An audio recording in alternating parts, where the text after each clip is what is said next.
जय श्री राम दोस्तों, हमारे चैनल मिस वैष्णव पर आपका हार्दिक स्वागत है। मैं सभी देवताओं को प्रणाम कर उत्पन्ना एकादशी, जिसे उत्पत्ति एकादशी भी कहते हैं, की कथा शुरू करती हूँ। श्री सूत जी अन्य ऋषियों से कहने लगे, विधि सहित इस एकादशी व्रत का महात्म्य तथा जन्म की कथा भगवान श्री कृष्ण ने युधिष्ठिर को सुनाई थी। सतयुग में एक महाभयंकर राक्षस मूर नाम का प्रकट हुआ। उसने अपनी शक्ति से देवताओं पर विजय प्राप्त की और उन्हें अमरावती पुरी से नीचे गिरा दिया। बेचारे मृत्युलोक की गुफाओं में निवास करने लगे और कैलाशपति की शरण में जाकर दैत्य के अत्याचारों और अपने दुख का वर्णन करने लगे। शंकर जी कहने लगे, आप भगवान विष्णु की शरण में जाइए।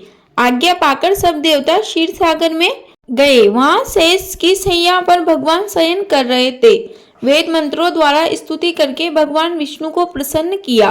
प्रार्थना करके इंद्र कहने लगे, एक नाड़ा जंग नाम का दैत्य ब्रह्म वंश से चंद्रावती नगरी में उत्पन्न हुआ।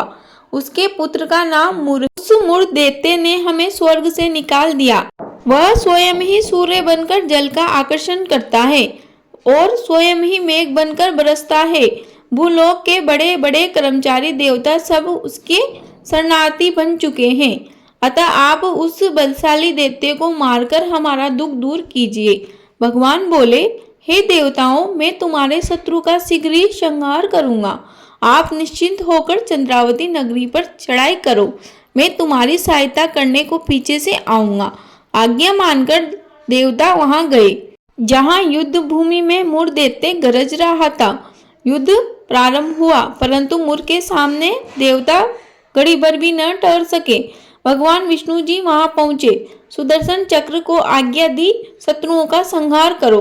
चक्र ने चारों ओर के शत्रुओं को मार दिया, परंतु उस दैत्य मूर का सिर न कट सका और ना ही गदा उसकी गर्दन तोड़ सकी। भगवान ने सारंग धनुष हाथ में लिया और बाणों द्वारा युद्ध प्रारंभ किया, परंतु शत्रु को न मार सके।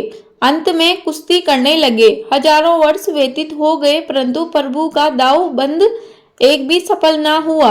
मूर दैत्य पर्वत के समान कठोर था, प्रभु का शरीर कमल के समान कोमल था। थक गए, मन में विश्राम की इच्छा उत्पन्न हुई। शत्रु को पीठ दिखाकर भाग चले। भगवान विष्णु की विश्राम भूमि बद्रिकाश्रम थी। वहां एक गुफा 12 योजन की थी, उसका नाम हेमवती था। भगवान विष्णु उसमें सो गए।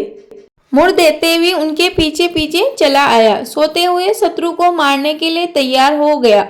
उस समय एक सुंदर कन्या प्रभु के शरीर से उत्पन्न हुई, जिसके हाथ में दिव्यास्त्र थे। उसने मूर के अस्त्र शस्त्रों को टुकड़ों में बांट दिया, रथ भी तोड़ दिया। फिर भी उस सूरवीर ने पीठ न दिखाई। कुश्ती करने को कन्या के समीप आया। कन्या ने धक्का मारकर गिरा दिया और कहा, यह मल्ल युद्ध का फल है। जब उठा तो उसका सिर काटकर कहा, यह हठ योग का फल है। मूर की सेना पाताल को भाग गई। भगवान निद्रा से जागे तो कन्या बोली, यह दैत्य आपको मारने की इच्छा करके यहाँ आया था। मैं आपके शरीर से उत्पन्न हुई और इसका वध कर दिया। भगवान बोले, तुमने सर्व देवताओं की रक्षा की है, मैं तुम पर प्रसन्न हूँ। भगवान ने उससे वरदान मांगने को कहा। जो तुम्हारे मन में इच्छा हो वैसा तुम वरदान मांग लो। कन्या बोली, जो मनुष्य मेरा व्रत करे उसके घर में दूध पुत्र धन का विकास रहे, अंत में आपके लोक को प्राप्त करे। भगवान बोले, तू एकादशी तिथि को उत्पन्न हुई है, इस कारण तेरा नाम एकादशी प्रसिद्ध होगा। जो श्रद्धा भक्ति से तेरा व्रत करे उनको सब तीर्थों के स्नान का फल मिलेगा। घोर पापों से उद्धार करने वाला तेरा व्रत होगा। ऐसा कहकर भगवान अंतर्ध्यान हो गए। पतित पावनी विश्व तारिणी का जन्म मार्गशीर्ष मास के कृष्ण पक्ष में हुआ, इस कारण इसका नाम उत्पन्ना एकादशी प्रसिद्ध हुआ। यह कथा यहीं समाप्त होती है। बोलो एकादशी मैया की जय। बोलो विष्णु भगवान की जय। दोस्तों, वर्ष 2023 में उत्पन्ना एकादशी तिथि 2 दिन तक रहने वाली है। 8 दिसंबर दिन शुक्रवार व 9 दिसंबर दिन शनिवार को। एकादशी के दिन हमें कुछ नियमों का पालन अवश्य ही करना चाहिए। आप तुलसी पत्रों को एक दिन पहले ही तोड़ ले, क्योंकि एकादशी तिथि के दिन तुलसी पत्र तोड़ना वर्जित माना गया है। एक सप्ताह तक तुलसी पत्र बासी नहीं माने जाते हैं। आप उनको साफ जल से धोकर भगवान को भोग में अर्पित कर सकते हैं।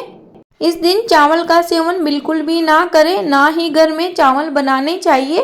मार्गशीर्ष माह, जिसे अगहन का महीना भी कहते हैं, के कृष्ण पक्ष की एकादशी तिथि को उत्पन्ना एकादशी कहते हैं। इस दिन भगवान विष्णु का विधि विधान से पूजन करना चाहिए एवं उनकी सेवा करनी चाहिए। इस एकादशी के व्रत के नियमानुसार इस दिन गुड़ व बादाम का सागार किया जाता है। मुझे उम्मीद है आपको वीडियो अवश्य उपयोगी लगी होगी। प्लीज वीडियो को लाइक करें, कमेंट बॉक्स में जय श्री राम अवश्य लिखें। आपने अभी तक हमारे चैनल को सब्सक्राइब नहीं किया हो तो प्लीज चैनल को सब्सक्राइब कर लीजिए। आपका दिन शुभ हो। धन्यवाद।